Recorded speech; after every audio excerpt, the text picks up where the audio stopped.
Kumar Mishra Aryan public school से class 10वीं के लिए आज उसका पहला पाठ सूरदास के पद को प्रारंभ कर रहा हूँ। सर्वप्रथम मैं आपको सूरदास के जीवन परिचय के बारे में बताऊंगा। तो सूरदास का जन्म सन 1478 में माना जाता है। एक मान्यता के अनुसार उनका जन्म मथुरा के निकट रुनकता या रेणु क्षेत्र में हुआ, जबकि दूसरी मान्यता के अनुसार उनका जन्म स्थल दिल्ली के पास सीही माना जाता है। महाप्रभु वल्लभाचार्य के शिष्य सूरदास अष्टछाप के कवियों में सर्वाधिक प्रसिद्ध हैं। वे मथुरा और वृंदावन के बीच गौ घाट पर रहते थे और श्रीनाथ जी के मंदिर में भजन कीर्तन किया करते थे। सन 1583 में पारसौली में उनका निधन हो गया।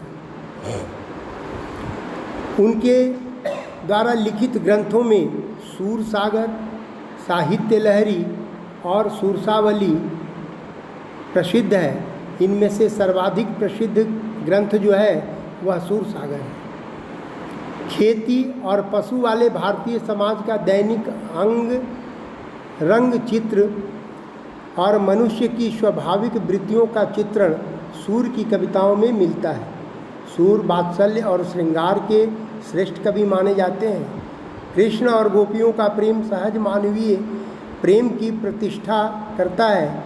सूर ने मानव प्रेम का गौरव गीतों की परंपरा की श्रेष्ठ कड़ी है। इसके उपरांत मैं आपको उनके द्वारा रचित पदों को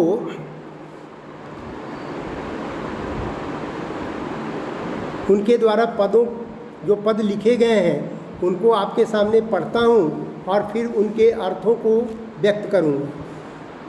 पद है: ऊधव तुम हो अति बड़ भागी, अपरस रहत स्नेह तगाते नाहिन मत मन अनुरागी। पुरैन पात रहत जल भीतर, तारस देह न त्यागी। ज्यों जल माह तेल की गगरी, बूंद न ताको लागी। प्रीति नदी में पाँव न बोरियो, दृष्टि रूप परागी। सूरदास अबला हम भोरी, गुर चाटी ज्यों पागी। है ना। इन पंक्तियों में गोपी उद्धव से व्यंग करती हैं कि तुम बहुत ही भाग्यशाली हो जो कृष्ण के पास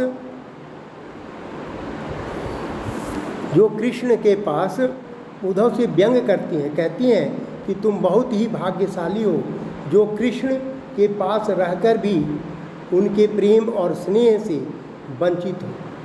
तुम कमल के उस पत्ते के समान हो जो रहता तो जल में है परंतु जल में डूबने से बचा रहता है।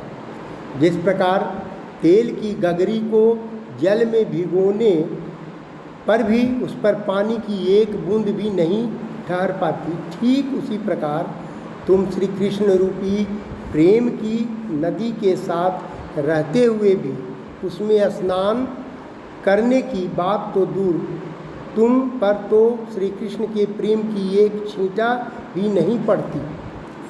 तुमने कभी प्रीति रूपी नदी में पैर नहीं डुबोए। तुम बहुत विद्वान हो इसलिए कृष्ण के प्रेम में नहीं रंगे, परंतु हम भोली भाली गोपिकाएं इसीलिए हम उनके प्रीत ठीक उस तरह आकर्षित हैं जैसे चींटियाँ गुड़ के प्रति आकर्षित होती हैं।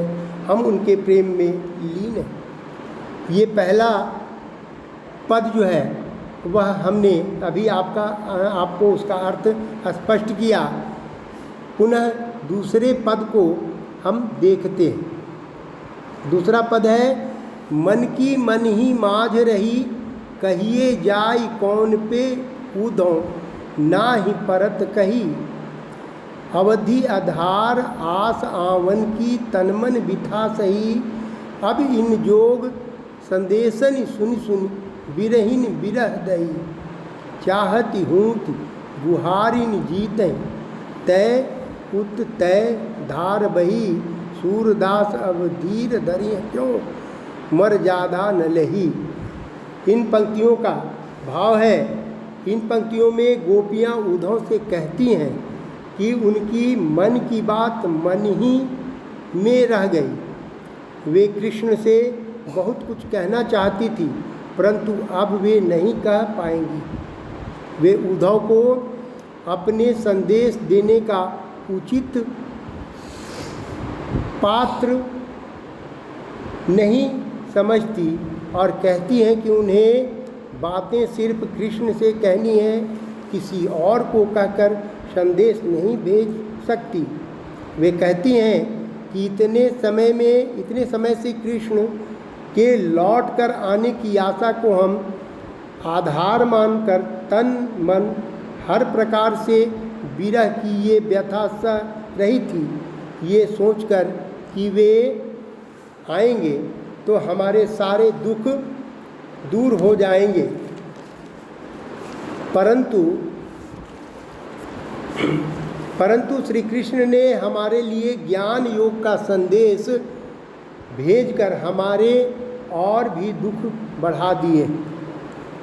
हम विरह की आग में और भी जलने लगी हैं। ऐसे समय में कोई अपने रक्षक को पुकारता है, परंतु हमारे जो रक्षक हैं वही आज हमें दुख का कारण है। हे उद्धव, अब हम धीरज क्यों धरें, कैसे धरें, जब हमारी आशा का एकमात्र तिनका भी डूब गया है। प्रेम की मर्यादा है कि प्रेम के बदले प्रेम ही दिया जाए, पर श्री कृष्ण ने हमारे साथ छल किया है, उन्होंने मर्यादा का उल्लंघन किया है।